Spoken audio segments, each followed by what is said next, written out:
Hello అండి, welcome back to our channel. ఈరోజు సేమియాతో recipe చేయబోతున్నానండి. Stove on చేసుకొని ఒక కళాయి పెట్టుకొని మీరు ఎంత సేమియా తీసుకోవాలనుకుంటున్నారో దానికి తగినట్లుగా వాటర్ వేసుకొని సేమియా వేసుకొని ఒక 2-3 నిమిషాలు ఉడికించుకోవాలి. ఇందులో కొంచెం సాల్ట్ వేసుకున్నా పర్వాలేదు, లేదు అంటే మనం రెసిపీలో వేసుకుంటాం కదా, అదైనా సరిపోతుంది. ఇలా 2-3 నిమిషాలు ఉడికిన తర్వాత మనము గరిటెతో చూపిస్తున్నాను కదా, అలా ఉంటే ఇంకా దించవచ్చు. ఇంకా చేత్తో చూపిస్తాను చూడండి. చేత్తో ఇలా పట్టించుకుంటే 2 ముక్కలు అయిపోవాలన్నమాట. అలా ఉంటే మంచిగా ఉడికిపోయినట్టు ఇంకా దించవచ్చు. వాటర్ లేకుండా సెపరేట్గా చేసుకోవాలి సేమియాని. తర్వాత కళాయి పెట్టుకొని ఆయిల్ వేసుకొని ఉల్లిపాయలు, కొంచెం ఆవాలు, కొంచెం జీలకర్ర వేసుకొని వేగనివ్వాలి. ఈ తాలింపులోని క్యారెట్ ముక్కలు, బీన్స్ ముక్కలు, బఠానీ, నెక్స్ట్ క్యాప్సికమ్ వేసుకోవచ్చు. మీకు అందుబాటులో ఉంటే వేసుకోండి, లేదు అంటే నేను చేసే విధంగా చేసేసుకోండి. ఈ ముందుగా మనం కట్ చేసుకున్న పచ్చిమిర్చి ముక్కలు, అల్లం ముక్కలు వేసుకుంటాము. మీకు నచ్చితే చిన్న టమాటా పండు వేసుకోవచ్చు, లేదంటే స్కిప్ చేయొచ్చు.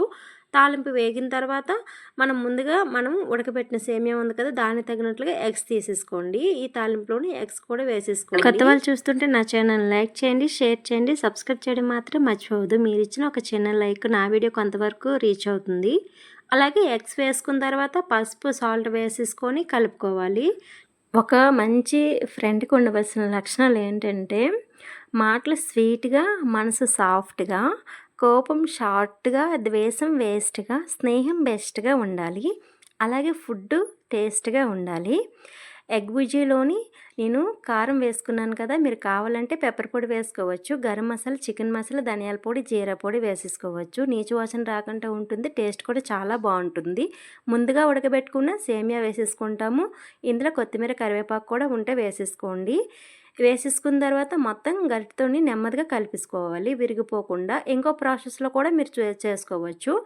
ఎగ్ బుజ్జి సెపరేట్ చేసేసుకున్న తర్వాత కళాయి పెట్టుకొని ఆయిల్, ఉల్లిపాయలు, జీలకర్ర వేసేసుకొని వెజిటేబుల్స్ ఉంటే వెజిటేబుల్స్ వేసేసుకొని అవి వేగిన తర్వాత సేమియా వేసేసుకొని పసుపు, సాల్ట్ వేసుకొని కలుపుకున్న తర్వాత సెపరేట్గా చేసుకుని ఎగ్ బుజ్జి వేసేసుకొని కలుపుకోవాలి.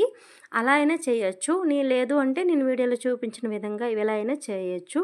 చూసారు కదా, చాలా స్మూత్గా వచ్చింది, పొడి పొడిగా వచ్చింది. టేస్ట్ అయితే చాలా బాగుంటుంది. స్కూల్ నుంచి పిల్లలకి రాగానే ఇలా చేసి పెడితే ఇష్టంగా తింటారు. Thank you friends, bye.